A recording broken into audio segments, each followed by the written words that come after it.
আসসালামু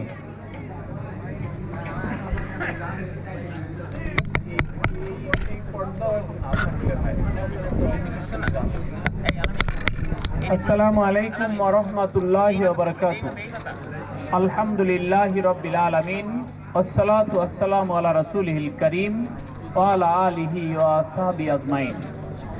আজকের এই ইফতার মাহফিলের সম্মানিত সভাপতি, দেলুটি ইউনিয়ন জামাত ইসলামীর সভাপতি জনাব মুস্তফা সরদার, উপস্থিত রয়েছেন জামাত ইসলামীর খুলনা জেলা ইউনিটের সম্মানিত সদস্য, সাবেক উপজেলা ভাইস চেয়ারম্যান জনাব শেখ কামাল হোসেন, উপস্থিত রয়েছেন সাবেক ছাত্র নেতা এই দেলুটিরই কৃতি সন্তান জনাব রুহুল আমিন, উপস্থিত রয়েছেন শ্রমিক কল্যাণ ফেডারেশনের উপজেলা সেক্রেটারি জনাব মাওলানা আসাদুল হক, সাংবাদিক বন্ধুগণ, বিভিন্ন রাজনৈতিক দলের নেতৃবৃন্দ, স্থানীয় মুরব্বীগণ এবং সম্মানিত রোজাদার ভাইয়েরা, উপস্থিত রয়েছেন এই মাদ্রাসার সম্মানিত মুহতামিম সাহেব,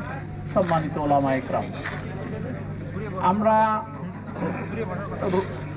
ইসলামের সকল দিকগুলো দেখেন কত সুশৃঙ্খল। আমরা এই ইফতারি নিয়ে বসে আছি, একটু পরেই আল্লাহর হুকুম হলে আমরা ইফতারি করব। এখনো আল্লাহর হুকুম হয়নি, সময় হয়নি, এই জন্যে কিন্তু আমরা অপেক্ষা করছি। এবং সকল শ্রেণী পেশার মানুষ, ধনী দরিদ্র, সবাই একাকার হয়ে মিলে এই কাজটা আমরা করছি। নামাজে যখন কাতারে দাঁড়িয়ে যাই, তখনও ধনী দরিদ্র সব একাকার হয়ে দাঁড়িয়ে যাই। কেউ বলে না যে তুমি গরিব মানুষ, তুমি কেন আমার পাশে এসে দাঁড়ালে। এমনি ভাবে ইসলামের সকল দিকগুলো যদি আমরা দেখি, তাহলে অত্যন্ত সুন্দর এবং সাবলীল। এই জন্যেই আমরা ইসলাম চেয়েছে যে সকল মানুষের জীবনের যত দিক আছে, সব দিকগুলো ইসলামের আলোকেই সাজানো গুছানো হোক, এটা ইসলাম চায়।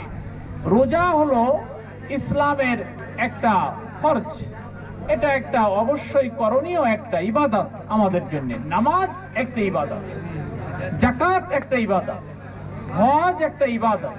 এই তাহলে পরিপূর্ণ ইসলাম হলো এই সবকে একত্রিত করেই হলো ইসলাম।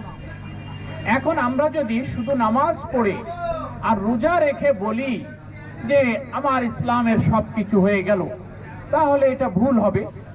এটা অন্ধের হাতি দেখার মতো হবে। একজন অন্ধকে হাতির পিঠের উপরে হাত দিয়ে বলা হলো এটাই হলো হাতি, তখন অন্ধ হাত দিয়ে বলল তাহলে এটা তো জমিনের মতো একটা বড় একটা জায়গা। আরেকজন অন্ধকে হাতির পা ধরিয়ে দিয়ে বলা হলো এটা একটা হাতি, তখন সে হাতির পা জড়িয়ে ধরে বলল তাহলে তো হাতি একটা পিলারের মতো। হাতির দাঁত ধরিয়ে বলা হলো এটা একটা হাতি, সে হাতির দাঁত ধরে বলল হাতি তো মূলোর মতো। তাহলে এইভাবেই যদি অন্ধের হাতি দেখার মতো বিশ্লেষণ করা হয়, তাহলে তো এটা ভুল হয়ে যাবে। সম্মানিত ভাইরা আমার, এই জন্যে ইসলাম হলো পরিপূর্ণ জীবন বিধান। Islam is the complete code of life. ইন্নাদ-দীন ইনদাল্লাহিল ইসলাম। ইসলাম আল্লাহর কাছে মনোনীত। কেন মনোনীত? মানুষের জীবনের যত দিক আছে, এই দিকগুলোকে সুন্দরভাবে সাজাতে গুছাতে গেলে ইসলাম মেনে চলা দরকার। ইসলাম মেনে চলা ছাড়া কোনো ক্রমে আমাদের জীবনের দিকগুলো সুন্দর হতে পারে না, আমাদের সাজানো গুছানো জীবন হতে পারে না। এই জন্য আল্লাহ বলছেন উদখুলু ফিস সিলমি কাফা, তোমরা পরিপূর্ণভাবে ইসলামের মধ্যে দাখিল হও। কিছু করব আর কিছু করব না, এভাবেই কিন্তু ইসলাম পরিপূর্ণ হয় না। আর এই জন্যেই যেমন ভাবে নামাজকে ফরজ করা হয়েছে, যেমন ভাবে রোজাকে ফরজ করা হয়েছে, তেমনি আল্লাহ বলেছেন আন আকিমুদ্দিন তোমরা দিন প্রতিষ্ঠা করো, দিন প্রতিষ্ঠা করো। সম্মানিত ভাইয়ের আমার, আপনারা গত নির্বাচনে অক্লান্ত পরিশ্রম করেছেন, কষ্ট করেছেন।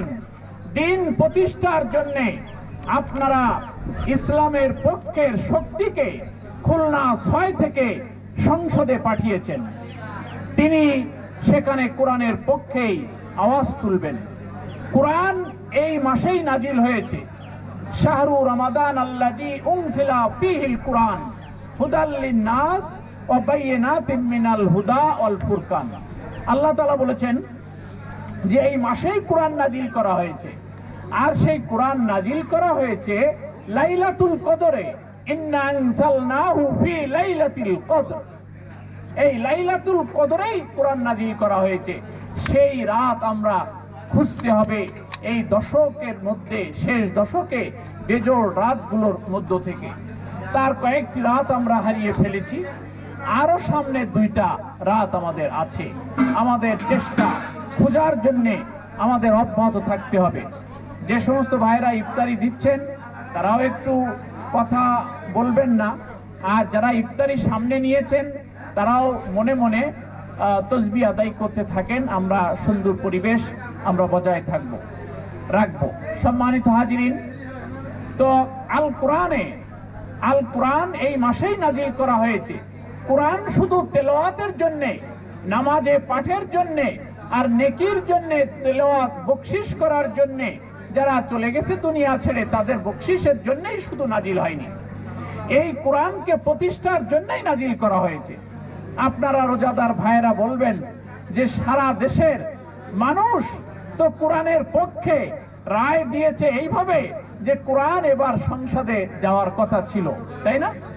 কথা ঠিক আছে, আমরাও সে কথা মেনে নিলাম, কিন্তু আমরা তো সেই সমর্থন পাহারা দিয়ে যতভাবে শেষ নামাতে পারি নাই।